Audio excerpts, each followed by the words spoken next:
Good morning, everyone. I am so excited to be here with you today. So, welcome to Roundy's Rants, Raves, and Reviews, where I have with me today Kam Knight, who's got a very important topic to talk about that I think we all need and that we're all guilty of and that we can all learn from. And so, I'm just going to let him dive into this. Kam, will you tell us about yourself? And let's go into this rant. Sure. So my name is Kam Knight. I am a mentor, international speaker, and author of a dozen books, many of which you see behind me, in the area of mental, physical, and emotional performance. And now I talk about a concept that I call internal resistance, which answers a question I had my whole life, and that is, why is it if I want to do something, I know what to do, I know how to do it, and I have the motivation and desire to do it, but for one reason or another, I can't or don't do it. And the reason I came to this topic is because most of my life I was a fairly driven individual. For various reasons, I wanted to do more, have more, and be more in life.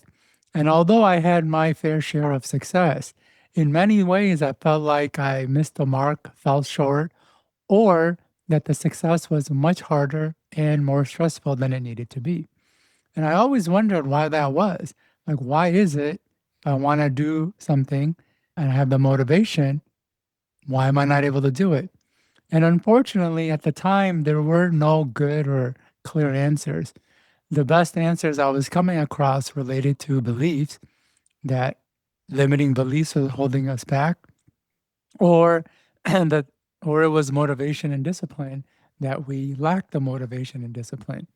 And I think those are good pieces of the puzzle, but they're just a piece and a small piece to a much larger puzzle. And over the last 15 to 20 years, yes, that long, that question always lingered in my mind. Every time I felt stuck, I wondered why. Why can't I get stuff done? Why do I keep spinning my wheels?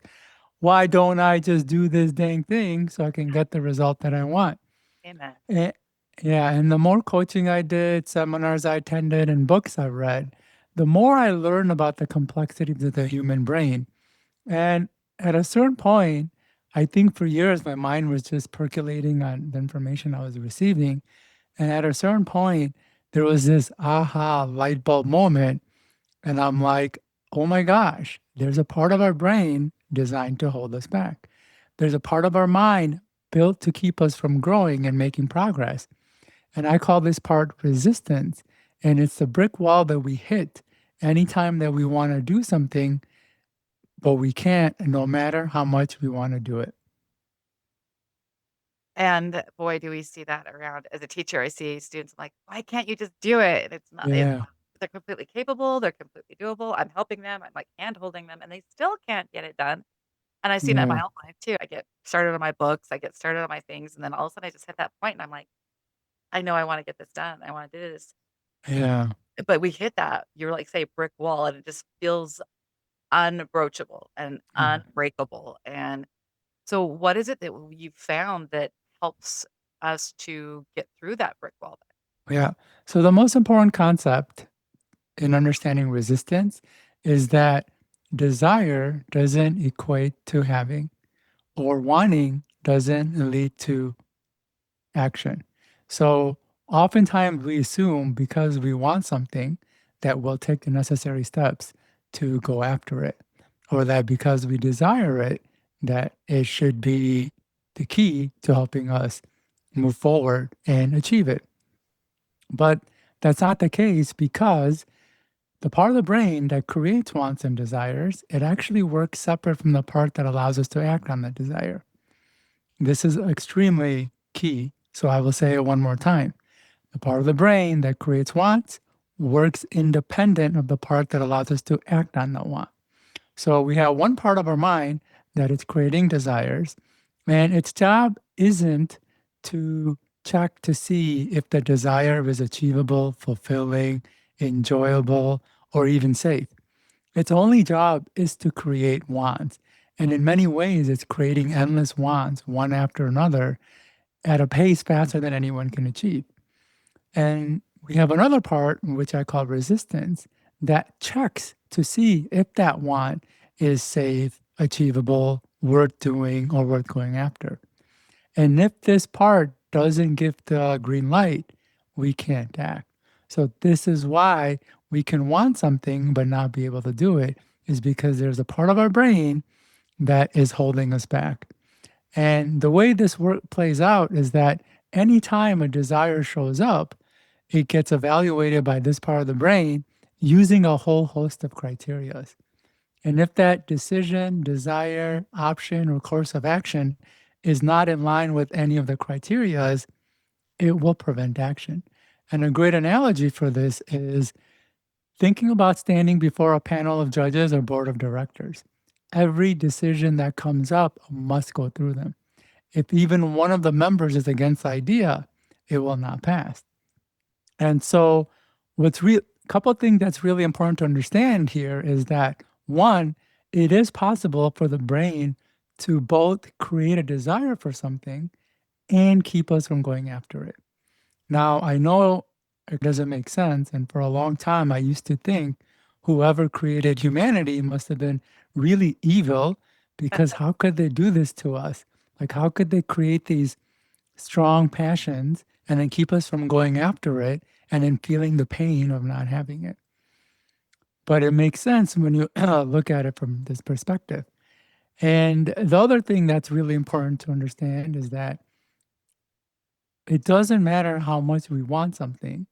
If this part doesn't give the green light, we can't act. And the more we want it, the more oftentimes this part holds us back.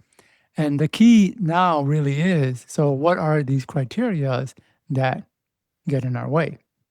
Well, there's actually many criterias. And in my work, I found there's at least a good two to, excuse me, at least a good 2 to 3 dozen. And it can be as simple as belief. So I talked about how when I was initially getting started trying to figure out the answer that kept coming up was, oh, limiting beliefs.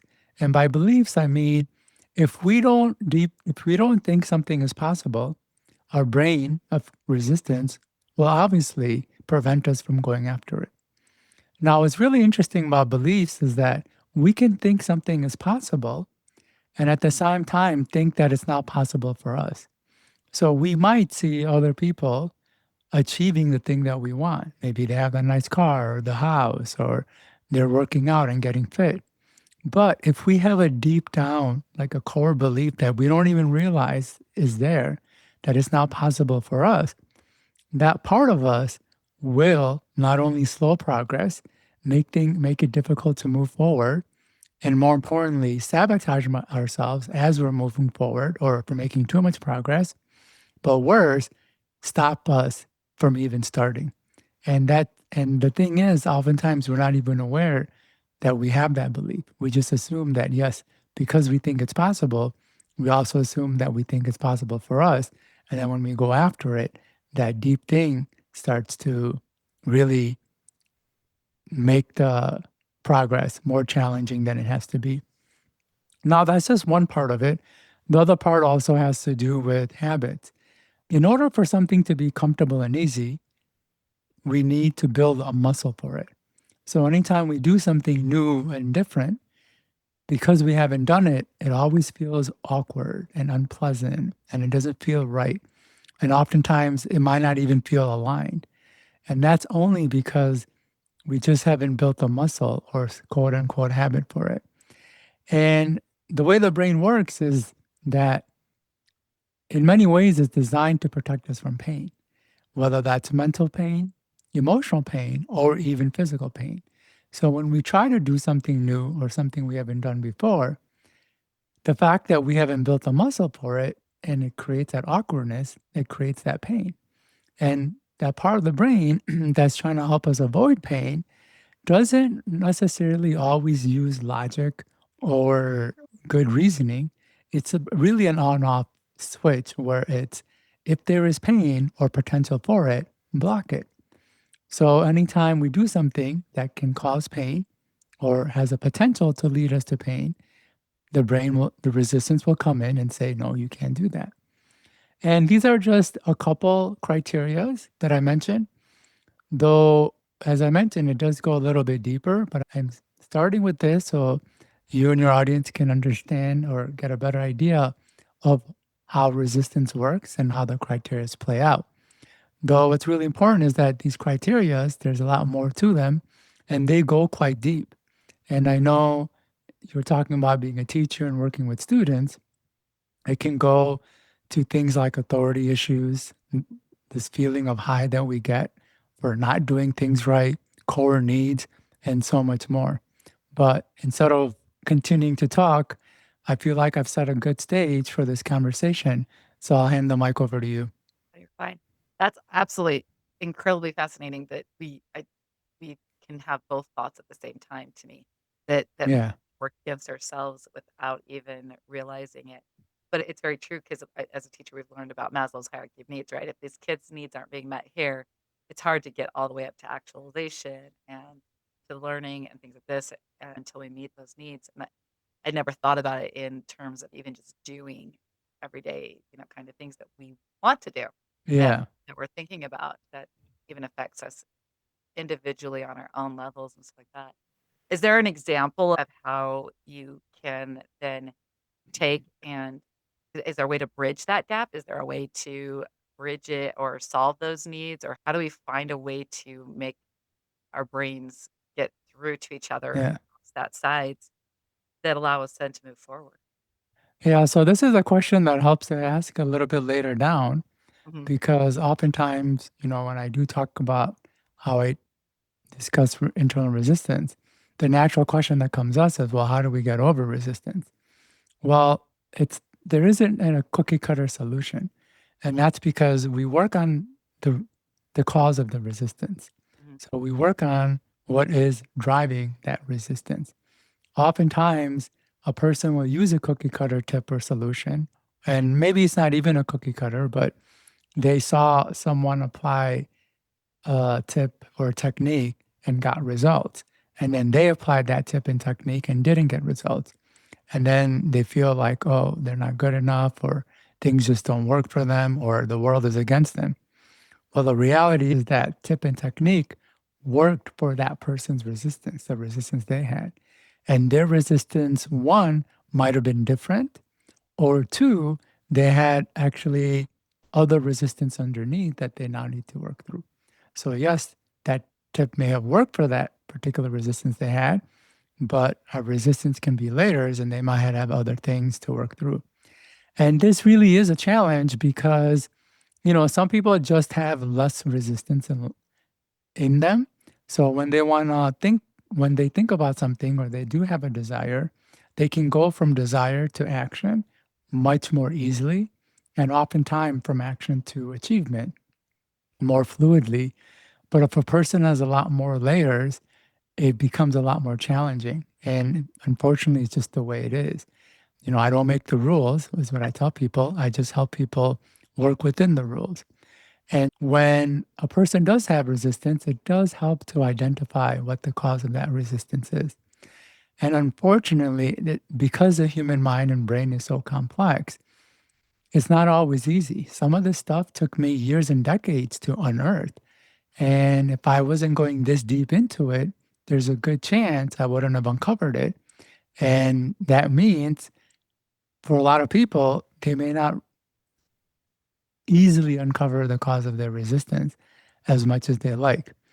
And I'm not trying to dissuade people from or to say that, hey, this is too complex or that I'm not giving them an answer.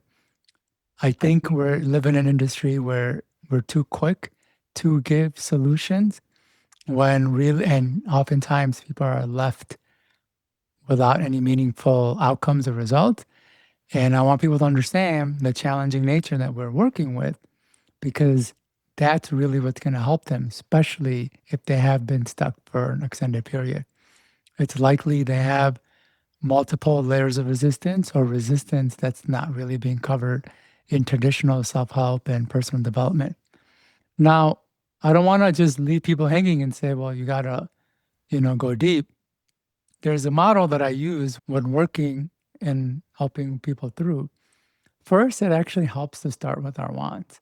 As I mentioned, our wanting mechanism is unrestrained. So it's cranking out wants one after another, as I mentioned, at a pace faster than any one person can achieve. So even if we lived multiple lives, we couldn't enjoy, let alone achieve, the wants our brain is producing in a single month. That's how much our wanting, how active our wanting mechanism is. And because it's so active, it's constantly pulling us in all sorts of directions. As soon as we start on one want, it creates another want to chase. And then once we move to that want, it'll create yet another want. And we experience this in children quite often. It's one of their challenges isn't actually the resistance piece, is that as soon as we can get them to sit down and want to work on their studies or the math problem, their brain is wanting to go somewhere else or do something else. And that's one of the challenge. And what's really interesting about our wanting mechanism is that this isn't even just one of the challenges. Just like I said, there's a whole host of criteria that resistance goes through. Well, there's a whole host of challenges our own wants create. In other words, our own want can be a hindrance to going after and achieving it. So first, we work on the wants. And if you like, I could talk about some of the other challenges our wanting mechanism creates. Then once we have narrowed in on a want, then we look at the resistance, look at what's holding us back. But what's really important is that, and this is why this topic doesn't get talked about the way that it's being presented right now, is that when our brain or resistance decides to hold us back, it doesn't tell us that it's holding us back. It's not saying, hey, Tanya, you know that thing that you're trying to do, well, it goes against this core belief we have, Right. so I can't let you do it. Or, Tanya, you know that desire to start the New Year's working out, well, it goes against our habits. And so what you're trying to do is creating pain, and I'm designed to block pain. So we're just going to stand here and do nothing. That's not what happens. Resistance manifests other ways. And oftentimes it actually manifests as tricks. Mhm, I call it the tricks of resistance. And some of these tricks are very sneaky and sly. mhm. So the obvious tricks are things like watching television, scrolling through social media, playing video games, even drinking and alcohol and drugs are a form of trick. And I say obvious because when we're doing those things, a part of us knows we should be doing something else. Yeah. Part of us knows we're in kind of avoidance behavior. But then these tricks can get even more tricky. One of them is we get into an over heightened sense of planning. So we'll start to plan what to do and how to do it and when to do it. And the more time we spend planning, the less time we're actually doing. And the less time we're doing, the more the trick wins in keeping us from moving forward. And the tricks can manifest in so many ways. In fact, what I tell people is I'm at a point where anything that's keeping me from moving the needle forward is a trick. So it could be things like making excuses. Even criticizing is a trick. Have you ever seen somebody with something nice? Maybe they had a nice physique, or they were driving a nice car, or they were doing financially. And all of a sudden, thoughts in your head started coming up and making judgments about that person. Or maybe that person's a bitch, or he must be self centered, and things like that. Right. Well, as soon as we criticize, we shut down that desire. And as soon as we shut down that desire, we don't go after it. And because we don't go after it, the tricks win. In fact, oftentimes I will tell people if you're criticizing something, you want the thing. Mhm. Like, we don't criticize things we don't want. Yeah. Yeah. Yeah. Or we care. We'll criticize the things that we truly want. In fact, I was working with a client who we were working through a breakup. And this person saw the person he broke up with someone else. And in our session, he was criticizing the someone else. And I told him this exact thing. Hey, criticism means that you want something. And he's, what could I want from this guy? And he was talking about all these negative qualities of him. And then I'm like, yeah, well, he's with this person that you just broke up with. And it's like, ding, ding. Now he knows why he was criticizing her. So these tricks can be really powerful indicators that we're in resistance. And as I mentioned, it's sometimes hard to really narrow in on what our resistance is, but sometimes it doesn't matter because if we're paying attention to the tricks, we can know that we're in resistance. And if we know we're in resistance, we can work to take different or proactive action. So then the last step of the resistance equation, is learning to take forward moving action. So just to summarize, it start it starts with our wants. We want to get a handle on the wanting mechanism. Then we look at the resistance and try to identify the cause of the resistance. And the tips and solutions we want to start with is with that's going to deal with the resistance we have. Now, unfortunately, it's not easy to identify all of our resistance, but we can pay attention to the tricks and see how our resistance is manifesting. And once we can know the avoidance behavior, we can catch it and try to put it to the side and try to move forward. And then this is the last part is where a lot of the traditional tips and techniques that we've all heard about can help, where you set a goal or break the goal into manageable steps and put reminders all around the house, making a public commitment, using things like micro habits or habit stacking. Those things are effective, but for a lot of people, they don't get the results because they haven't addressed the resistance and the wants first. But once we can address those things, then they become powerful and effective in helping us move forward. And there's a lot of tips and techniques that are out there and can be really effective. Though what I recommend starting with is self-talk. For and I know I'm talking a lot, so feel free to Okay, stop please. me. No, I love this. This is interesting to me. You're All great. right, great. The first place to start with is self-talk. Self-talk are statements that we say or repeat to ourselves of the changes that we want to have or have happen. For example, if I did want to start the new year's wanting to get fit, maybe diet and exercise, I would create a set of statements that would describe the outcome that I want. So I am getting healthier each and every day. I am exercising 3 times a week. I eat only whole and healthy food. And repeating these statements may not seem like all that much, but it's huge. That's because words are powerful. They seep into our mind and create the outcomes that the words describe. So if we can start repeating those things, they can actually start going in.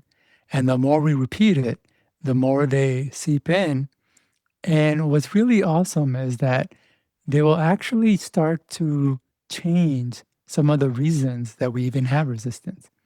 So if our resistance has to do with limiting beliefs that I am unhealthy or I don't deserve to be fit or my identity is not in line with those things, it'll start changing those things so as not to create the resistance in doing the things that we need to move forward. And when I say words are powerful, I want people to understand that majority of their challenges and resistance in life actually came from words. Parents saying you can't sit still, teachers saying your work isn't good, bullies and peers laughing and making fun of you. Most often than not, all of that was just words. It wasn't like we got support and we tried something and it didn't work. It was like we didn't really even try anything. We were just being kids. And by the nature of being kids, we were told that we were this and that. And those words began to seep in and started to form our beliefs, our habits, our identity, authority issues, all those causes of resistance. Now, if words can bring us down, they naturally have the power to bring us up. Though there's one caveat to that. The way the brain works, it puts more weight on the negative than the positive. So it takes more positive to just neutralize the negative, and then even more positive to counteract it, which is why self talk comes in. If we can take a set of statements and repeat it regularly, we can work to neutralize a lot of the words that we received growing up, and then over time overpower them. So, not only to bring our resistance down, but also our ability and motivation to push us forward. And when it comes to resistance, it really helps to start with little things that get big results. Little actions a person can take that lead to big outcomes. And self talk, in my experience, is the smallest, littlest thing a person can do. In fact, you don't even have to get up, you don't have to talk to anybody or put yourself out in any situations. You could literally do it sitting down or lying down. And if a person can get into the habit of doing that, the rest starts to take shape and form. So, again, I know I've said a lot. I'll pass the mic over to you for any questions and to go deeper on this. This is incredible because I was ready to ask a question. You just went right into what I was going to ask. So it was perfect. So I love doing this. It's amazing how powerful our minds can be, both negative and positively. Yeah. And the what you're describing is so real. And as a mother and a teacher and everything that I've seen with my kids, my daughters started putting, as teenagers, because of everything they were going through, positive little notes all over the house that Yeah. saying that they were enough. And we've still got them on some of the doors after 4 years. They're still sticking there. But it's amazing how when you just see those, how it triggers more of a positive Yeah. feeling for that day, because you're sitting there going through, and then all of a sudden you see that, and it reminds your brain, and it does this. And one of the things I've noticed as a teacher over the last 20 years is, you're right, setting the goals and making all the smart goals in the world doesn't always matter, because that negative self talk is still there. Yeah. And until we change that, the smart goals aren't going to matter. And Yeah. because they haven't gone over the trick. And Yeah. I never thought of it that way. And I'm so excited to go back and go, look, guys, this is what your brains are doing. Yeah. We're going to start Yeah. the year with this. 'Cause how I know we is like, how does someone start then? With, you said starting with our wants. How do we identify those things that are wants and that we're going overboard, or that we're doing too much in our brains? What is it that we could do to start with step one, especially if we can't like have a beautiful counselor like you in our life Yeah. and turn a I code? know. What can we do to Yeah. get started? Well, first, you should email me at mentor@kamknight.com. And no, but I want to rip on a couple of things you had said first, Yeah. Mhm. and then I can go into the want and the starting point. Yeah, the self-talk is huge. And I know you mentioned how your daughter would put sticky notes or post-it notes as a reminder. So I do want to make the distinction. I use the word self-talk very deliberately. Mhm. I didn't use affirmations.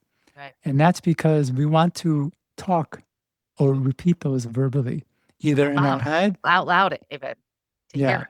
Okay, good. even in our head or out loud.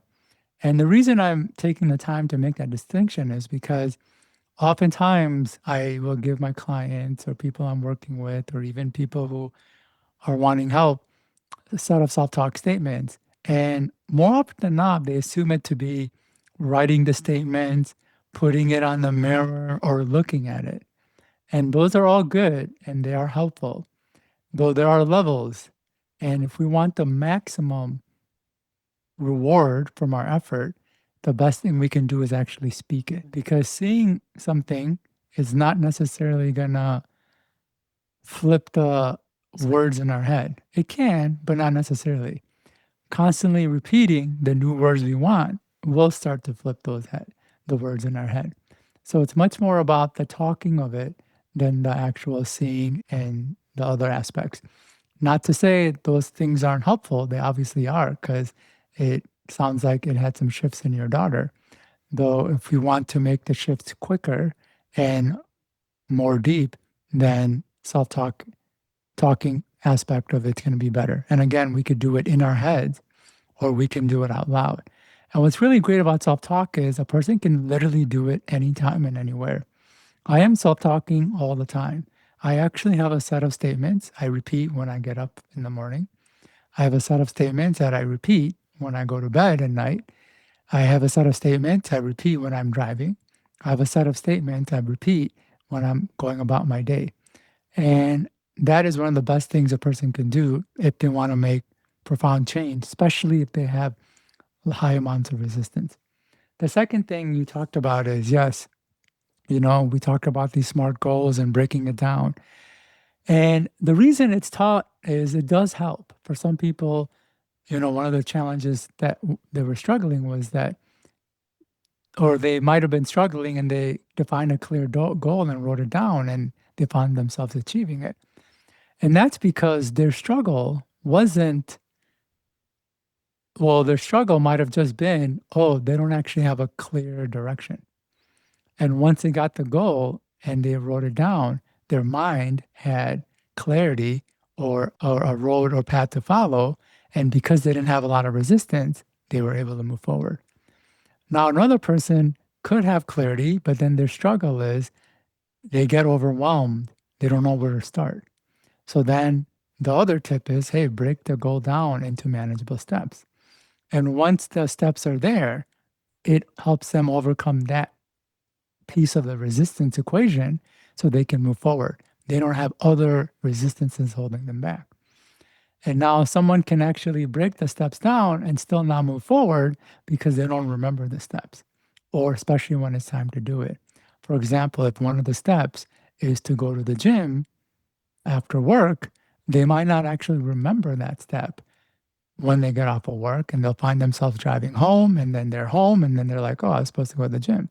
So then a reminder would help them. And so this is what I mean where we can have layers of resistance. So some of these tips and techniques do work if the person doesn't have too many layers that they're hitting up against.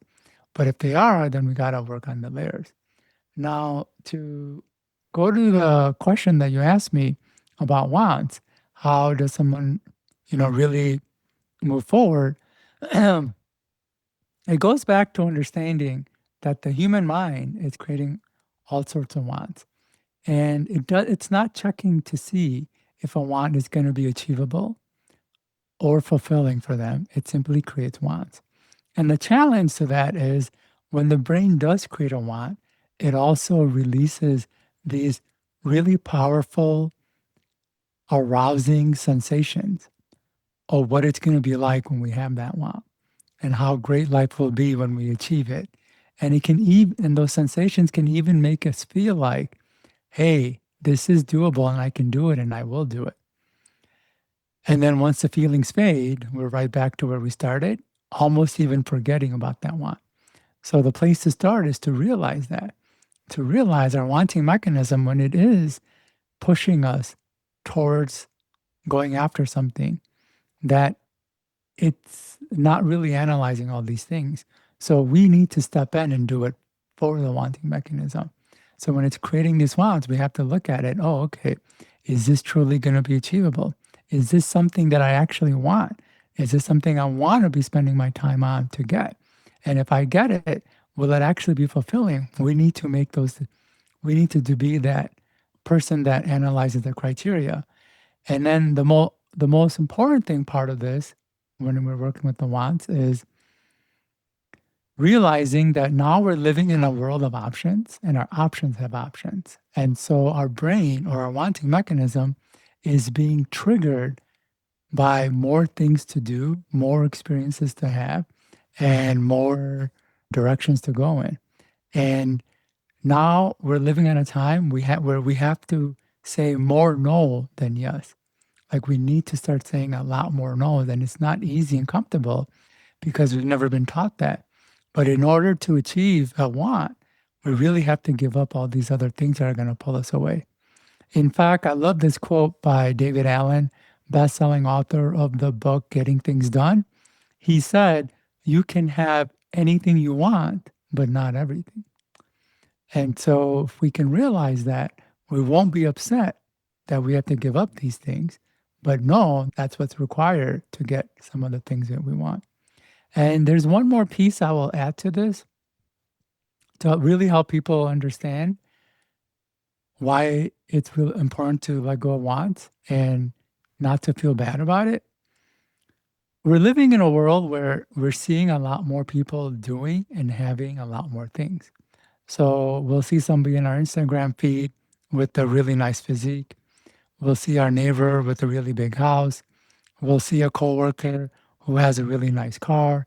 We'll see someone with an attractive boy or girlfriend. And our brain assumes that all those people have all of those things. It's not realizing that your neighbor with the nice house doesn't have the nice car or that attractive someone or that nice body. And that person with the nice car got that car because they don't have that nice body and are trying to get that nice someone.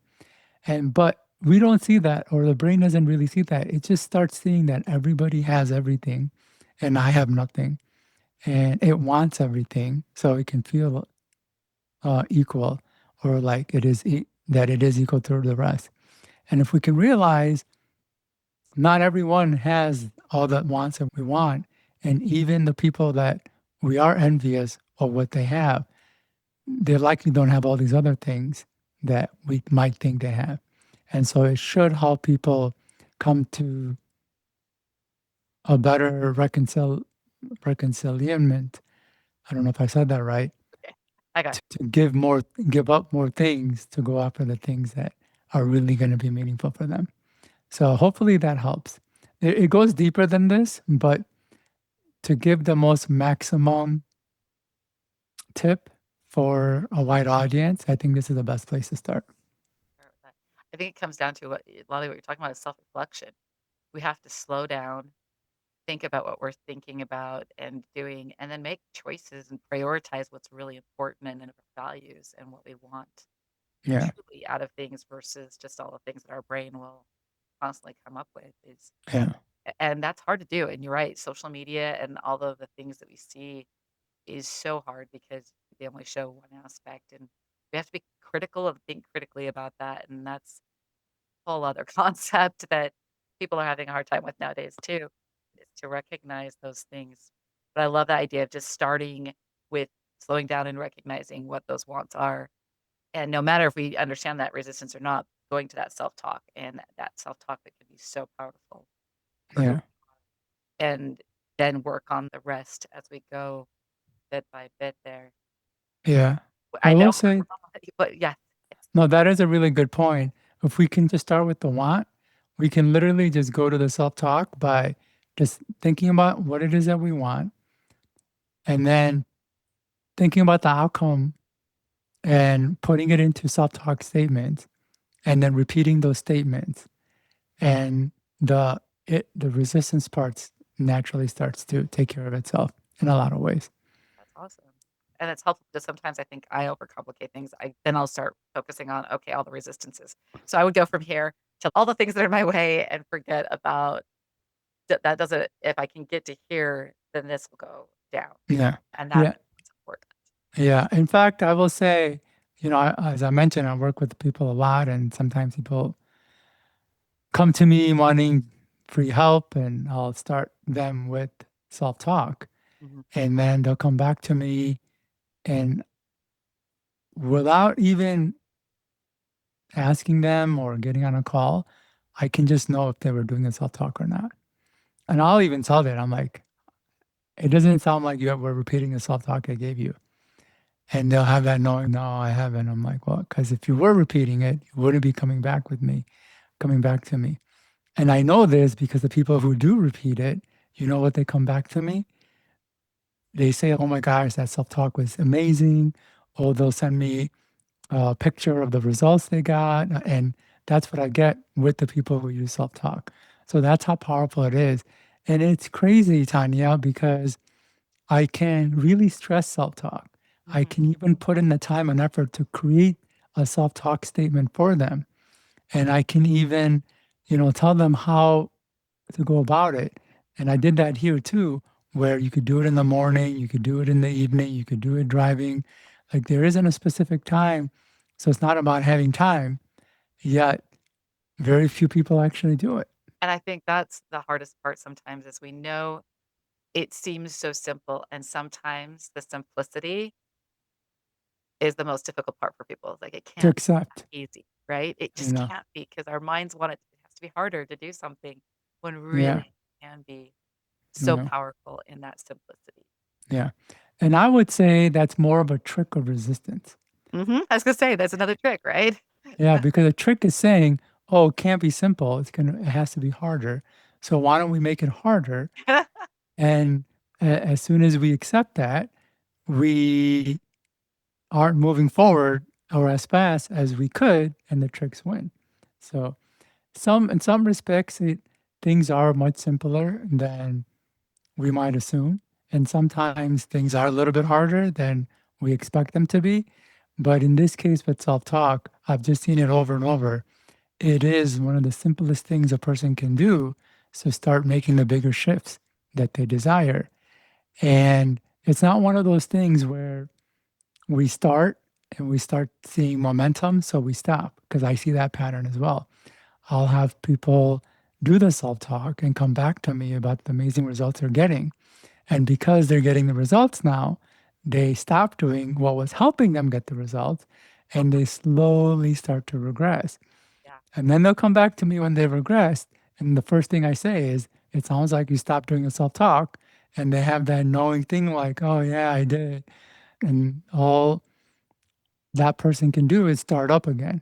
And oftentimes, when I am working with people, it is challenging because there's so much that I, as a mentor, can help a person with. And then at a certain point, it is important for them to springboard from there and take the actions that I am suggesting. And if they're not, they're coming back to me with some disappointment and dissatisfaction of where they're at. And I have to say, you know, I know you want me to do something else or more, but there's nothing more I can do. What your struggle is because there are certain things that you're going to have to do. And the fact that you're not, you're going to get that result. And no one else can do anything else either. It's just what you have to do. And either you do that and do it consistently, or this is the outcome you're going to get. Yeah. Self accountability is a thing, and I Yeah. use that all the time as well. Yeah. Well, we can't all have you as a coach and mentor all at once as a mentor, but you've written a book. Where can we find this and get you in to start with and Yeah.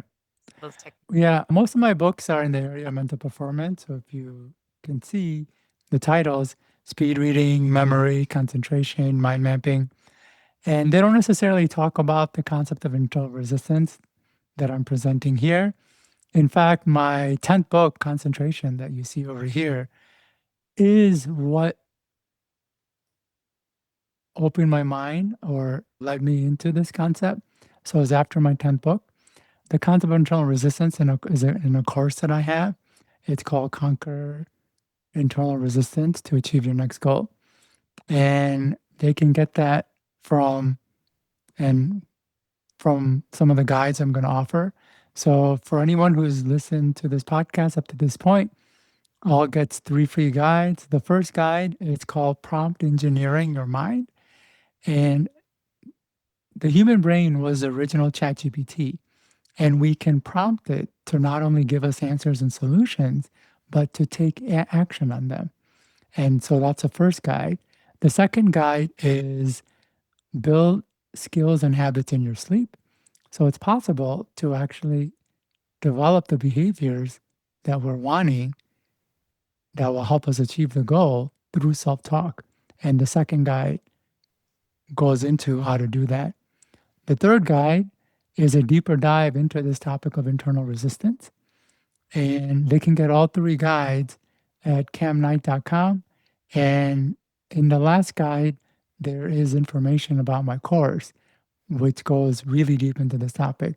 It talks about a lot more challenges I want to create. It talks about more reasons and criterias for resistance, as well as dozens and dozens of other tricks our brain is using on us. But more importantly, a very simple, forward moving, step by step way to take progress. And they can learn all about all that at kamknight.com. That is awesome. I think I'm gonna be getting on that too because That's just incredible that you created not even just a book, but a course where we you can go in and actually take the steps and learn and not just read Yeah, about it. That I think yeah, is an important aspect sometimes for those of us who need that kind of yeah. help in doing. So Yeah, I think it's the biggest dive into what's going on internally for people and the framework that they will learn. It's going to be really helpful in any decision they're making and anytime they're stuck. They could be like, oh, I'm stuck or I'm feeling fear. Because here's a really important thing. A lot of times when I talk about internal resistance, people assume the resistance is fear. And when I say it's resistance uses fear to stop us from moving forward. So when there's fear, it means we're in resistance. And if we're in resistance, it means we want something. And if we can work through it back of how what's going on internally, we could see what it is that we're really desiring, what's really holding us back, and the easiest path to move forward. So it'd be really great for them that is awesome. That's incredible. Yeah, we could sit and talk about this for hours, I'm sure. And forever. Yeah. I hope I will get to have you back on eventually and we can talk some more about things. Yeah. Do that I would love that. Is there any last messages or thoughts that you have for our audience as they go forward and start on this journey with themselves? No, I would just say, go to camknight.com, get those 3 free guides, and then from there, they can learn about or access other resources that can help them on their path. Hey, everyone. This is important. Each and every one of us, and no matter where we are in life, can use this, especially that powerful self-talk and self-reflection and understanding and the tools that Cam has come up with through his years of discovery and self-reflection on his own part, I'm sure, is there for us. And he's made it so we don't have to go through decades ourselves. Learn. Decades, over 100 countries, trying, pushing myself to do the most unbelievable things you can imagine. Yeah, we don't have to go through all of that ourselves. We can learn from those around us, and let's take advantage of that and help ourselves as we move forward so that we can be a better individual and a better society. So, thank you so much, Cam, for being here with me. I really appreciate it. And you guys go to his website, camknight.com, get your 3 free, what were they called, guides, and then sign up for his course and check out his other books. They look incredible too. I am so excited to be with you today and to be introduced to all of this concept. Yeah. Thank you, Tanya. It was great being here. Thank you so much. And we'll see you next time on Roundy's Rants, Raves, and Reviews, everyone. Know you're loved. See you later.